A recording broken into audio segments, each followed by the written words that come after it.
right. And we got this gentleman up. After Tom, you'll be up. And after that, we're going to do 5216. If you were 5216, 5216. All right, you'll be on this side right here. Go ahead, Tom. I'm Tom Wells. As Ted was gracious enough to mention, I am running for Congress as a progressive Democrat. And what I'd like to speak to right now is the chart that's right behind you. Yes, sir. But I know what that chart says. And it says what you've described as mandatory spending to be 68%. Now, every bit of that mandate reflects acts by Congress. It includes Medicare Part D, where a spending of $100 billion in excess of... Also A, B, and C. I'm sorry. I apologize. That's what you're worried about. It includes Medicare Part D, which costs us $100 billion extra money. So those numbers are very flexible, and they reflect the will of the Congress to provide care to the corporations rather than the people.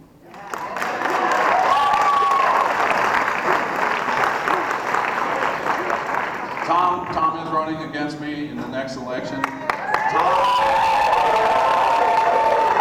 got a lot of respect for Tom.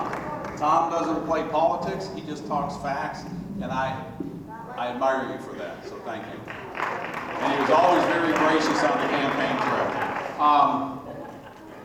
I ask you, who's been in charge of government since Abraham Lincoln? It's either been a Republican or a Democrat, right? Who's to blame for this? You said it, me. I'm there now, so you're dang right. But one of the reasons I ran was the career politicians either led us to where we're at, or they failed to prevent it. Neither is acceptable. We better come together on a common goal for this nation. And we don't have a lot of time. And I hope we come together, and I enjoy the dialogue that we have, because I hear the other side. I can tell you, I didn't see many in a Tea Party rally. But you're here, and I'm here, because I want to hear what you're saying. And I sat with one of my leaders on the Republican Party. How much time we got? How come he isn't answering the question? Ma'am, I believe I did, didn't I? He wanted to know what did this. Who put Medicare Part D, A, B, C, D in there? It was Republicans and Democrats. So you want to change it, change the type of people you send up there. And I was sitting with... Yeah, we'll agree on that. Turn your signs to agree, because you're going to like this part.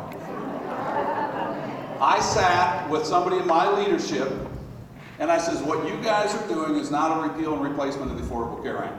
What you guys are doing, I would feel, because if I come back and tell the people that put me in, that voted for me, and told them I voted for that bill, they would say, you lied to me, you've lost my trust, because it doesn't get rid of it. I said, I would feel, I'm not going to lie to them, and I'm not going to lie to me. But what I want to do, I told them, if I would feel better, if I went to the American people, if I went to my constituents and said, this thing is so out of control, we can't fix it, maybe it's time to look at a socialized medicine or a single payer system. Now